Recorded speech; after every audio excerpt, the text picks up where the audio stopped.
The 12 Principles of Animation. Now, you may be very familiar with these 12 basic principles. You may have never heard of these things before, or maybe you're somewhere in between where you've heard some of the terms, may even know what some of the terms are, but aren't exactly sure what all of them are. These principles have been developed basically from the Disney animators, the nine old men uh, creating Disney films.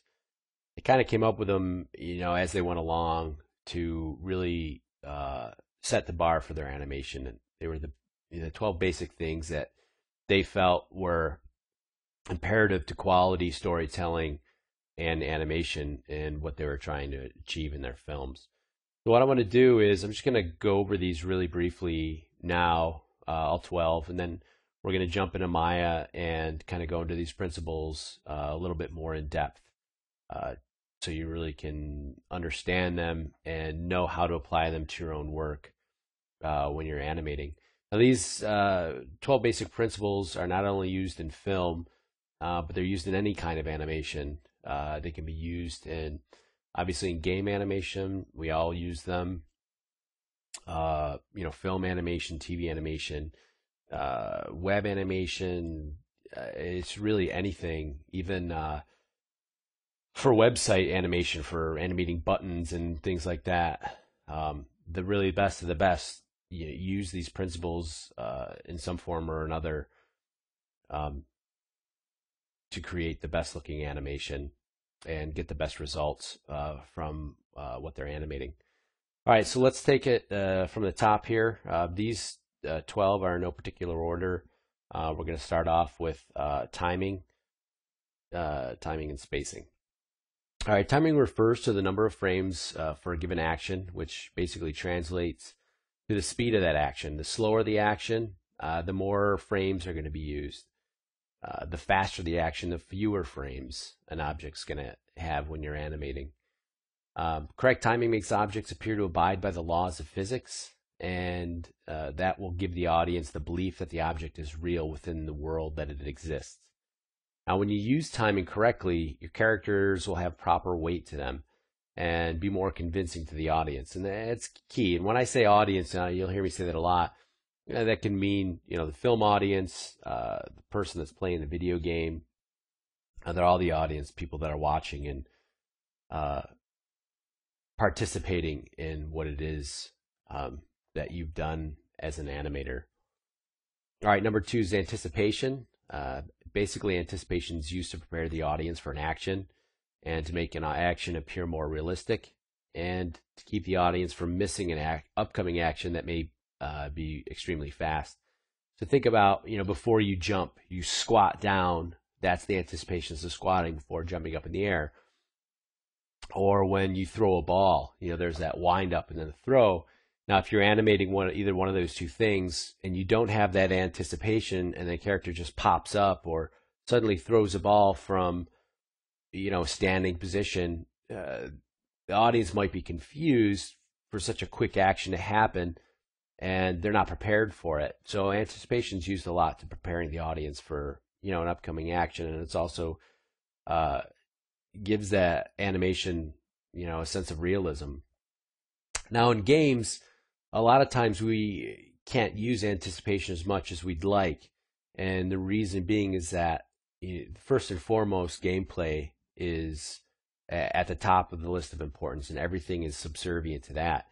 So, when a player's, playing a game, whether it's a console game or a, PC game, and they hit a button and they expect an action for that character to, like a jump or something, the character has to jump quickly immediately when they hit the button, so there's no time for that, big anticipation. Now, where we can use anticipation is things like big finishing moves. Think of God of War here, where suddenly there's this big slowdown of, this big wind up for a big punch, in the air, then quickly speeds up and then does the hit. That's where we can really use anticipation to our advantage and use it the most in the video games when we're animating. All right, 3, straight ahead, pose to pose. This is basically referring to a method of animating. Straight ahead's basically meaning, you start off with a pose and you just animate straight ahead until your animation's done, until that move that you're animating is completed. Pose to pose is basically more thought out, more pre-planned, where you're breaking a motion down to its key poses. You animate those poses, you set those poses in the computer, and then you continue to break those poses down more and more until the animation is done. In traditional animation, it was said that straight ahead animation happened to have more life to it and was more vivacious, where pose to pose could be a little bit more, a little dull, not quite as energetic. And computer animators, again, whether it's film or games, we typically will use like a combination of two of these. Pose to pose works really well in the computer, and I think that's the way most animators work. But again, sometimes things are done straight ahead. Especially if you have an idea and you want to test it out, you basically will just animate it straight ahead. Pose to pose is nice because it lends itself to having a lot of flexibility throughout the process of the animation, meaning you can make changes pretty late in the game and really not lose too much work, whereas straight ahead may not always be the case. So that's why I tend to use pose to pose probably 90% of the time. All right, number 4, arcs. Natural and organic movement tends to follow an arced trajectory. Mechanical movement tends to move linearly, so it's best avoided. Of course, unless of course you're animating like machinery or possibly a robot. So think of an arm swing here on a walk. The path that the arm's going to follow as it swings from the two extremes, meaning back and then behind the body and then forward in front of the body, is not just a perfectly straight line. It arcs down. And again, we'll be getting through this, get into this a little more detail once we get into Maya. Number 5, follow through and overlapping action. Follow through is the idea that when a character stops, other parts of the body will keep moving or follow through and then come to a stop shortly afterwards. Again, think of a walk. You come to a stop. Your whole body's not going to stop immediately at the same time. Your body stops, then your arms will swing forward and then, settle afterwards. Overlapping action is the idea that different parts of the body have different timings. For example, their timings will overlap. So again, going back to, the walk example, it might take 10 frames for the torso to come to a complete stop, but then the arms settle, 15 frames later, or not 15 frames later, but, several frames later. So they're not all stopping at the exact timing. These actions are overlapping one another. Think of a fat character jumping, and the character jump, the stomach is going to continue to bounce before it stops, even after the jump is ended. All right, so let's go to number 6, staging. Basically, staging is the same principle that's used in theater and film. It's used to direct the audience's attention to what's most important in a scene, to make it clear and avoid any unnecessary detail. As animators, we don't have a lot of control over this. When I was on DC, in the cases that we did have some control, was when the designers were working on an in-game cinematic. Basically, you walk into a room and then this little movie plays in-game.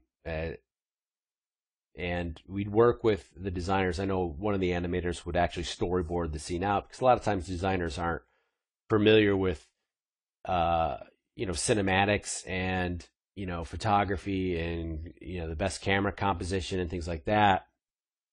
Whereas an animator should have exposure to this stuff and, really learn what makes, good staging and design of a shot.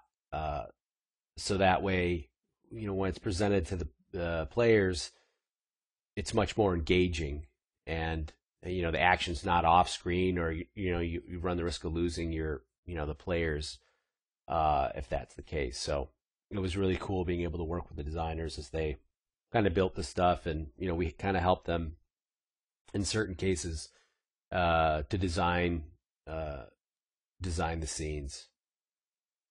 All right, number 7, slow ins and outs, are also known as eases, ease in or ease out. Basically, it just means that an object will take time to get up to speed, and then it'll take time for it to slow down before it stops. The thing is, when you're going from one pose keyframe to the next keyframe, if it's going to slow out of that first keyframe, and then it'll ease into the next one, or slow in to that next one. I always got a little confused with the term. I would always mix it up because I always thought it was easing into the motion and then easing out of the motion, but it's easing into the keyframe or out of a keyframe. So again, we'll cover this a little more thoroughly later on. Number 8, secondary action. Basically, secondary action is any action that is used to support the main action. Again, going back to the walk or run, the secondary action would be, the swinging of the arms, or, if the character's walking when he's whistling, or, maybe, spinning a gun in his hand, or, doing the action of flipping the action of a butterfly knife or something like that. That would be a secondary action. Key thing is that secondary action should never distract from the main action. If it does, then you want to get rid of it. Exaggeration. Number 9. Normal realistic movement can tend to look dull and boring. We see this every day. We use exaggeration to push the movement to be more dynamic and have more entertainment value. It's always important, when you're using reference for an animation, to use it as just reference. It's a jumping off point, and you want to try to exaggerate whenever possible to get more entertainment and dynamism from your animation, because that's really what we're going for. That's one of the reasons why I'm not a huge fan of motion capture games. Definitely has a value to it. I think it can be used in certain aspects, but there's other aspects where I think, adding and exaggerating some of the poses, for example, it just really helped to push the animation to make it just much more entertaining, from the viewer's aspect. Let's see, 10, squash and stretch. Basically, when squash and stretch is used correctly, it can give a sense of weight and flexibility to a character. This is usually used extensively in cartoony games, and it's far more subtle in realistic type games. Obviously, you're going to notice it a lot in a cartoony game, because part of that squash and stretch adds to the comedic nature of the game. But it's also used in, realistic games. When a character is, there's certain aspects of a walk or a run where the body compresses. So you want to try to squash the body a little bit. And, on a jump or, the upward movement of a walk or run, the body's going to stretch out a little bit. You're not really going to notice that as much as you would notice it in a cartoon or a cartoony game. But, as animators, there are things we have to always keep in mind when we're animating, even in realistic type scenarios. 11, solid drawing. Again, this, applies more to traditional hand-drawn animation. It's really the character department's job to make the models look really good. The computer keeps the characters on model for us, so it's not something that we have a lot of control over, but we do have control over is using good, strong poses that have really good, clear, readable silhouettes, and are very dynamic and appealing. And again, that leads us into appeal. And again, this is more oriented to a traditional animation. Basically, appeal is characters, whether they're good or evil, are appealing to an audience. They're designed and animated to be believable, not necessarily realistic, but believable. And again, as animators, good posing, strong timing, all of those things will really help add to the character's appeal. All right, so that's basically it, and the 12 basic principles in a nutshell. And we will jump over to Maya and cover some timing and spacing.